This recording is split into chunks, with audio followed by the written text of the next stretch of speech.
And I don't know, I have been hardly this excited about being a panel that I have been on Moderator or anything like that, so it's full attention. So I have an amazing group of people here, and we will be talking about interspecies. I've been hearing about this, kind of introduced to the topic 2-3 weeks ago when I heard about this topic, this panel. So what is, we will just dive right in, what is interspecies money? Like I need to, I don't know, some, how about Patrick, I just give you and we just go to you with Jonathan and Cecilia. Like we're just gonna build on this. This is an amazing group, all very, very, very interesting people. I mean, just hear them out. Okay, so maybe in a nutshell, my view on interspecies money is that we already have huge problems with financial exclusion all around the board.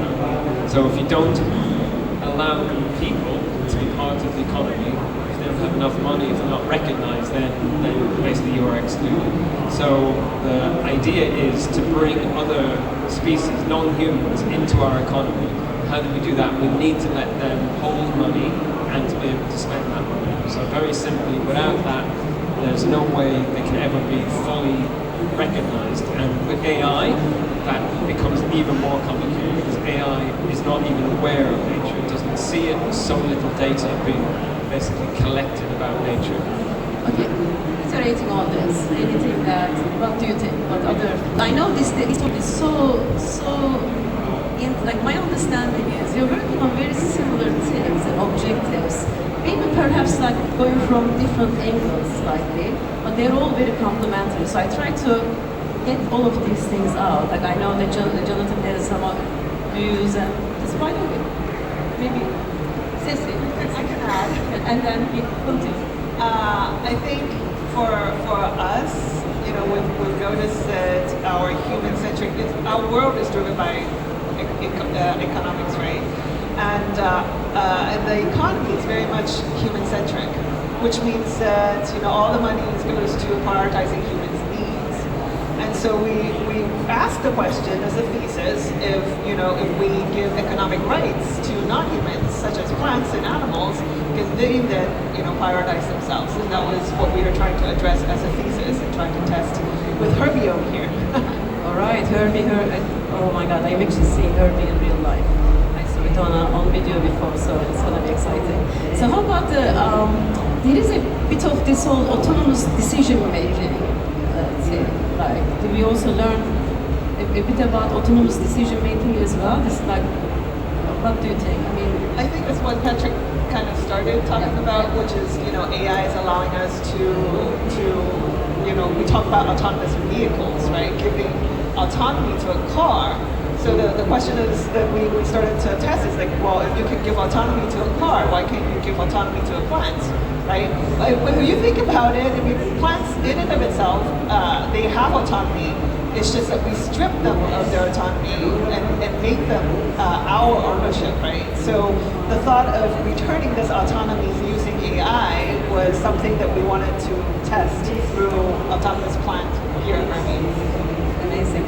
So, Jonathan, you did start this journey. Tell us about the interspecies money journey. For me, I think we have to have some kind of context of what we are talking in this moment in time, where we are. Because as was mentioned, AI definitely already has the ability to hold and spend money. So we know that Homo sapiens obviously have built an economy that one species among 8 million other species can indicate its preferences with money. Now we have invented machines which can legally and practically hold and spend money. So the essential question is, what about these other 8 million other species? But if we pull out from that, that's kind of an abstract philosophical question. What we are interested in my group is, we need like 100 times as much money into biodiversity in emerging economies over the next 20, 30 years. We know that climate change is going to hit 2.5, 3 degrees Celsius increase. That's locked in our lifetime. We know that the population in Africa is going to double. We know that the economy in China and India is going to triple or quadruple. So if you're not a human and you're living at the end of a road, a dirt road, whether you're a bat or you're an old growth tree or an insect colony, very, very, very hard for you to put your hand up and say, ciao, I exist, I'm here. I wouldn't mind hanging on a little bit longer, you know. And I don't believe necessarily over a multi-century span that it's necessary for other species to have a wallet to pay. But I do believe in the short-term period, and unless we change those incentive structures in an intelligent way at a multi-billion-dollar scale, it will be annihilation. And we know, those of you who have read science, in my lifetime, mid-50s guy, we've lost 50% of the biomass on planet Earth. Just imagine it. I mean, it's just insane, right? And that is going on week. And there is an ethical equity question, just my last point there, which is that we are expecting in a country like UAE, very wealthy, that the poorest people on the planet, the very poorest people who are being displaced, people who have no jobs, people who are hungry, they're the ones who are supposed to be the stewards of all of these other ancient life forms without receiving any equity, without receiving any care, without receiving any incentive. So what you want with the interspecies economy is not just that Herbie has money, but Herbie needs to distribute money on to those who are serving Herbie, right? If that makes sense. Okay, so this is really, really important for remembering the scale of this thing, right? This is a very, very big topic. You can probably imagine that it's a very multidisciplinary topic, and many people need to bring their expertise to this topic to actually iterate, figure out, understand, and perhaps go to the next step. So, well, the reason I'm stopping here is maybe I'd like you to think about in this panel as we go through the examples and so forth, how you could be involved in this journey. And we will try to wrap up with that. So I'm giving you warning. Okay? So perfect. Okay, perfect. As Herbie is here, shall we start with Herbie? And then because this is the area that we will start making this real, and then we talk about also your work as well. Yeah. So Herbie, we actually didn't start with Herbie as a, let's say, ethical or environmental goal. We started actually looking at how we form corporations, and how AI could potentially become a new form of corporation where it can own assets, it can do things. So we already know how to make up fictitious legal people that have rights and responsibilities.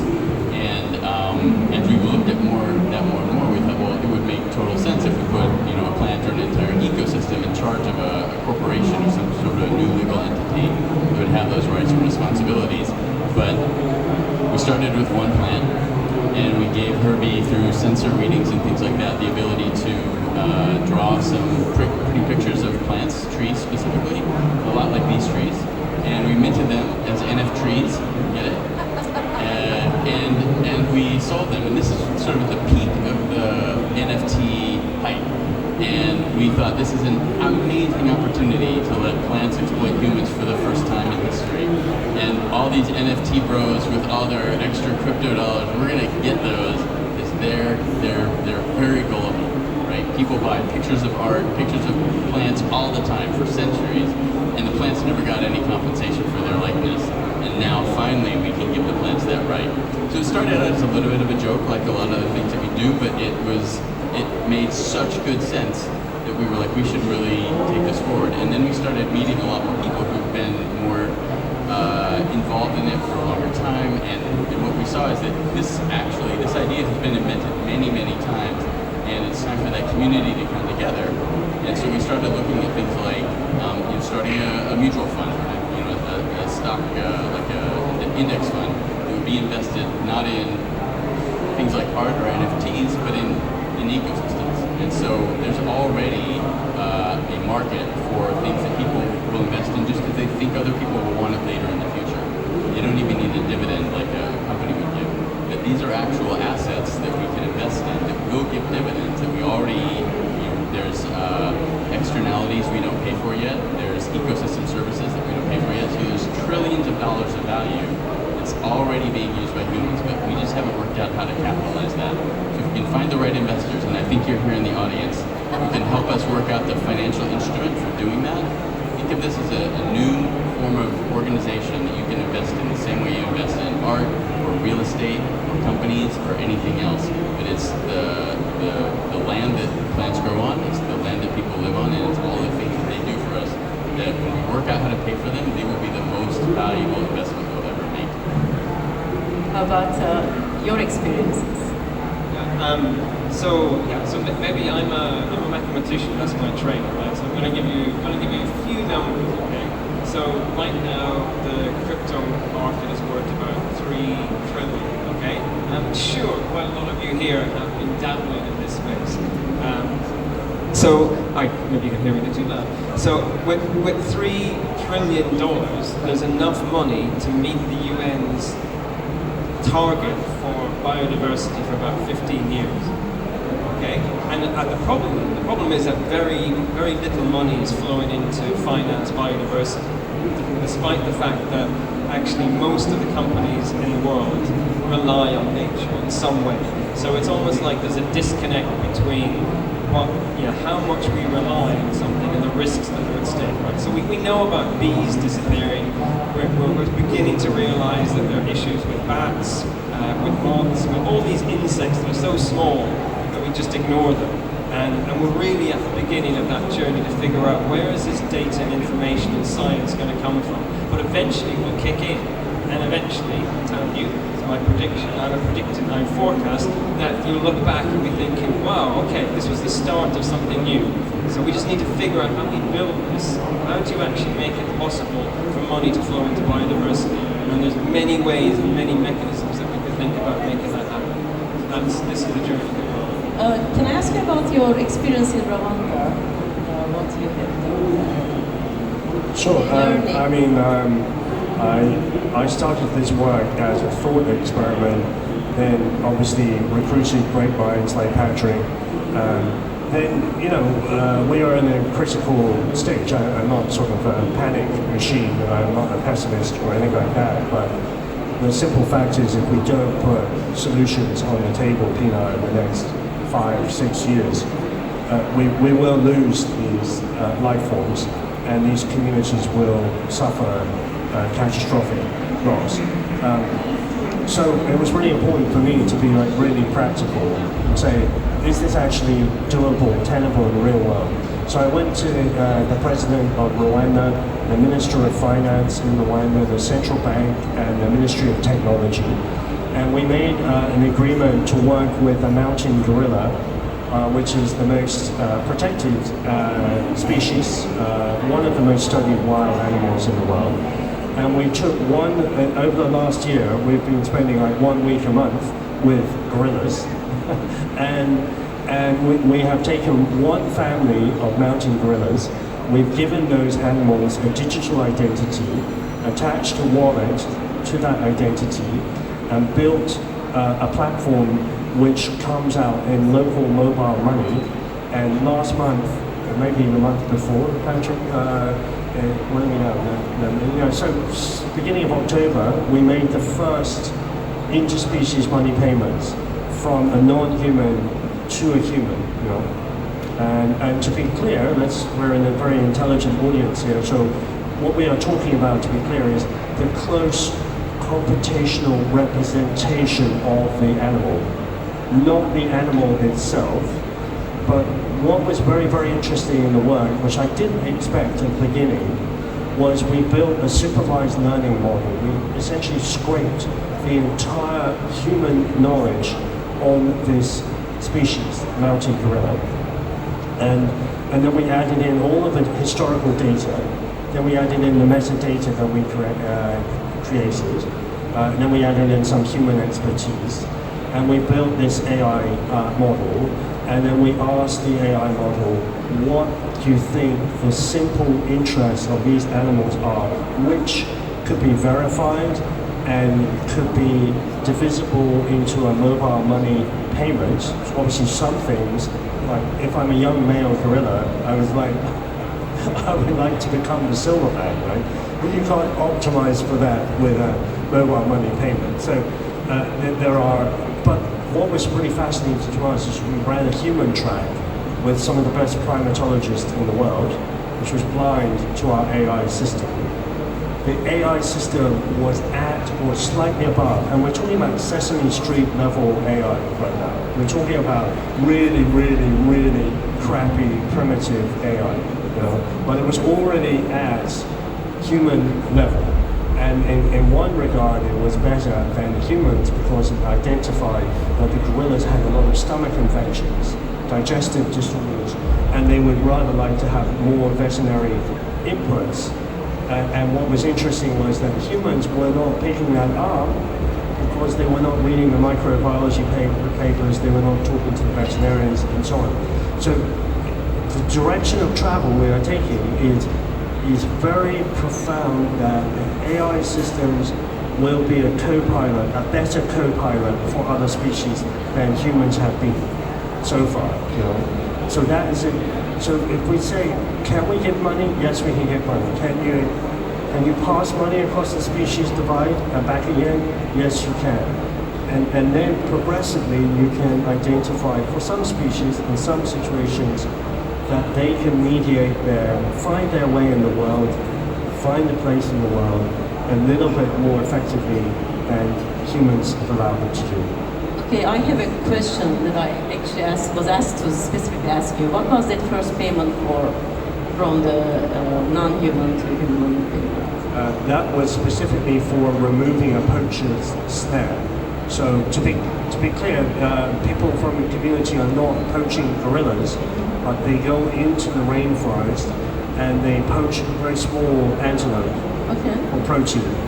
And they lay down these little rope snares, and gorillas are super intelligent and curious animals. If you see, we can share online camera trap footage.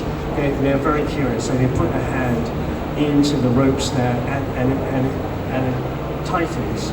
Sometimes they lose a hand, sometimes they lose a foot, sometimes they die. So this was the gorilla saying, please, if you see a snare, could you remove it? And if you identify that you've removed it, I will, as a gorilla, send you, or a close representation of a gorilla, I will send you a mobile money payment. It couldn't be more real than this, I think. So just want you to think about it. So perhaps we need marketplaces. There's a human, non-human machine interaction there. I think we can learn about a few things from this experiment. But also perhaps we need marketplaces as well. You mentioned instruments. That's what I'm taking away. So who should be around this whole marketplace? Like how does the marketplace operate, and then what's the off-ramp? Like how do the communities perhaps get the benefits of these marketplaces? And after that, I actually am going to open up because I'm going almost over time, but I want the questions. So I think lawyers and accounting firms actually do this type of thing all the time. There's new types of financial instruments invented to, short a stock or to create a mutual fund or whatever. And so some of that is accounting engineering, and sometimes you need a sort of a legal framework to do it, like when crowdfunding, not the Kickstarter kind, but the investment kind came along that required some legal permission. And so I think we're looking at, in some cases you need a government to approve those types of things, but in other cases I'm going to call out somebody that we're working with here from Thailand. We're working with a property developer. They own large bits of land where humans and non-humans live together, and they're looking at basically incorporating this type of data into the governance of the property, into the financial performance and things like that. So I think we really need to make bridges between the environmentalists, the computational scientists, and the business people, and that's where this will all come together. And it'll be different experiments all around the world. Sometimes it'll be privately owned. I have to say, privately owned is going to, I think, go way faster than anything governments are going to do. with the possible exception of the UAE government, which is a very progressive and ambitious government. So I'll just put that plug in right now. That's my prediction, my expectation of what will happen. It's very real. Patrick, you want? Yeah, so I guess I'm a quant. That's my background in building algorithms and trading in financial markets. So we'd love if there was a liquid market where you could basically start doing this, but there isn't. So one approach that we're looking at is impact investing and basically outcome bonds. That's obviously a slow moving. You have to have a payer. You have to put a whole lot of pieces together to make that work. But that can have impact on the humans, the local community, can have impact on biodiversity. In the case of a bat bond that we're looking at, it can have an impact on reforestation, so there can be basically carbon implications as well. But we're totally open to a plurality of different financial mechanisms that can make this work. So there is one winner. Of course, Cecilia. I just wanted to say that if we give as much attention to like startups and entrepreneurship to ecosystems, it would be a very different conversation. So Herbie's actually the world first plantpreneur, is the CEO of Plantiverse, and we should all invest in this new startup that is ecosystem driven. It's a P Corp. I remember that one. It's a P Corp. Okay, so it's P Corp. We remember this one. And so, any questions? As you can see, this is here and now, but you're building the future, right? Go for it.